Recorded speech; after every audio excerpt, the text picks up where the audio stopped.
Hey, excuse me. This is Neil's on Dynasty. Please like, share, and subscribe. Buy some silver and some platinum and some crystallized osmium. That's not financial advice. That's just good advice. Because I'm not a financial advisor. I just give out advice. Some of it's good for some of you. Some of it's not good. And also, this is some life advice.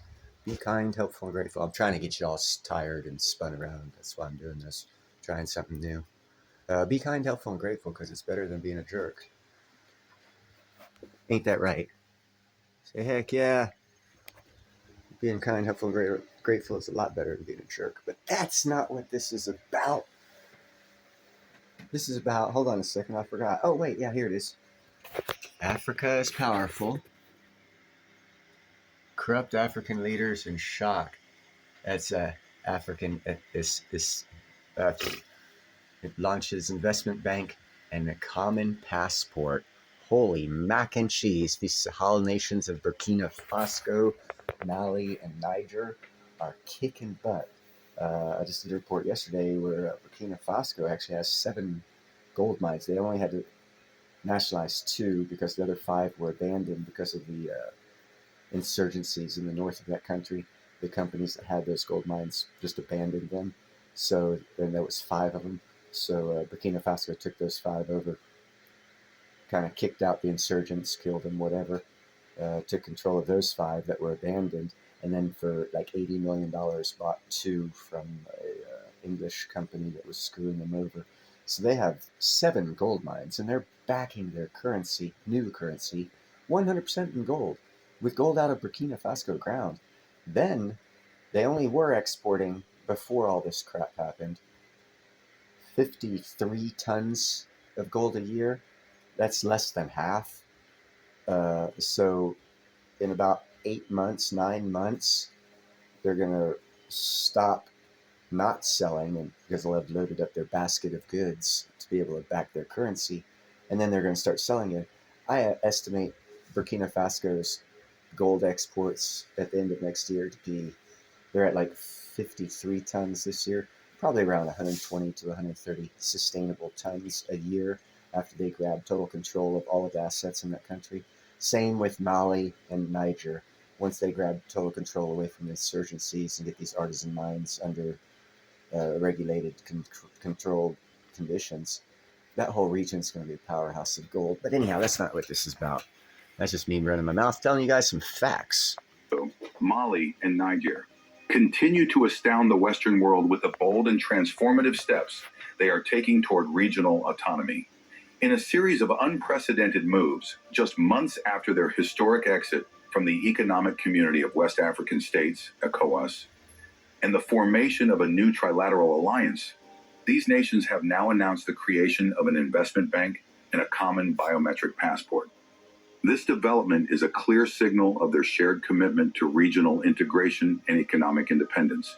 It is reminiscent of Captain Ibrahim Traore's defiant statement, where he boldly declared, "Africa doesn't need the World Bank, IMF, Europe, or America. We have what it takes." I know you guys don't put much importance on this, but this is breaking the back of the IMF and central banks, because there's 57 countries in Africa. That's almost 12 countries shy of being 1/3 of the amount of countries on this planet. And the central banks are not going to have control over almost 1/3 of the banks that are going to be on this planet, because they're going to be self-run, like the banks these guys are starting. That's the dynamic shift of economics. You can see it if you look at all these other countries. 86 countries have voted this year to go the other direction from where the world was being pushed. Hopefully America will do the same thing. This is the dynamic shift. This is the economic shift. This is the transfer of funds, transfer of wealth people are talking about. I'm trying to wake you guys up to see the fullness, worldwide effects of this. The central banks are losing control. Everyone's like, we can't do this, we can't do this, central banks. You gave up. Cool, right on. Africa hasn't given up. They're breaking the back of the central banks. We need to exploit those cracks and get rid of the central banks in America. We have a chance of doing it, people. takes to grow our economy without loans and refuse to be financial slaves. Traore's words were initially met with skepticism by many African leaders, who perhaps underestimated the resolve of these New Age revolutionaries. However, under the leadership of individuals like Assimi Goïta of Mali and General Abdourahamane Chiani of Niger, the vision of self-reliance is rapidly becoming a reality. These leaders, who share a common interest in the liberation and development of their countries, have now taken their collaboration to the next level. Not only have they agreed to the formation of a unified alliance, but they have also committed to establishing a common biometric passport, signaling a move toward greater regional mobility and integration. In addition to this, the creation of a joint investment bank represents a significant step in building a self-sustaining financial system that aims to support the economic growth of their nations without reliance on foreign financial institutions. The establishment of a common army is also on the horizon, further cementing the deepening ties between these nations. This cooperation demonstrates a clear shift towards a more united and self-determined West Africa, one that is prepared to challenge the historical influence of Western powers in the region.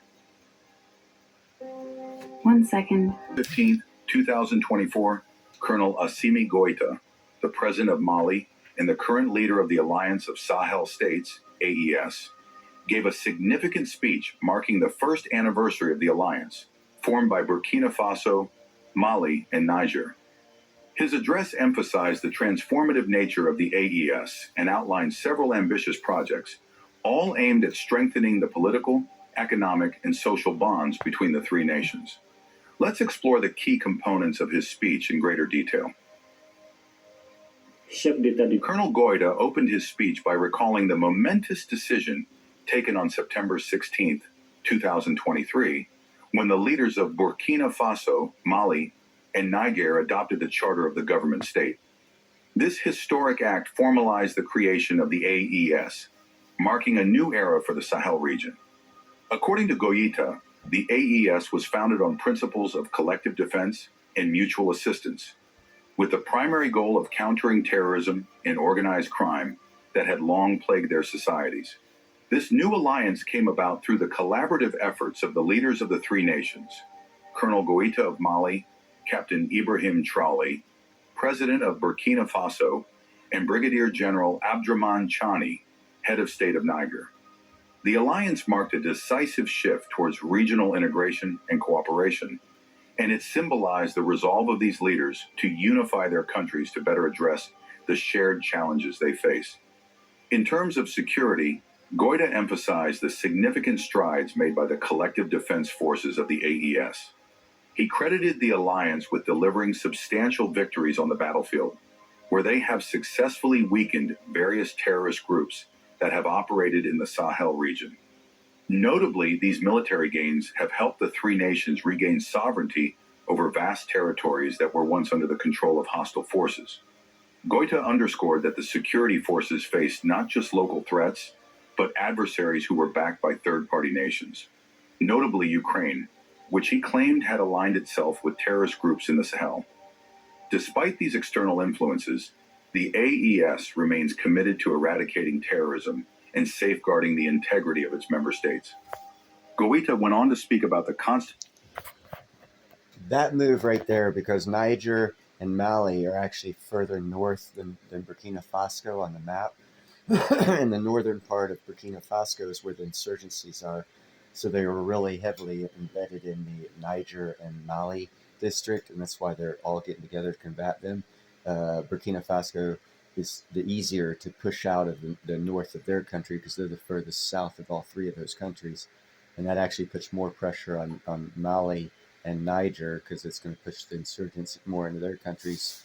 And that's why they've got this unified defense force, because now Burkina Faso's military can keep pushing forward and kick all of the insurgents out of Burkina Faso and Niger and Mali, with Mali coming in, soldiers coming in from the west, Niger's soldiers coming in from the east, Burkina Faso soldiers coming in from the south. They're going to push them out.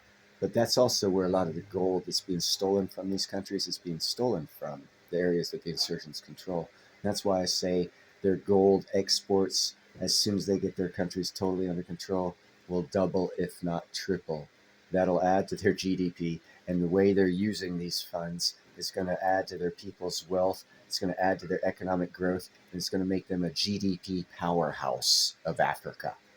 South Africa's going in the exact opposite direction. Constitutional Treaty of the Confederation of States of Sahel.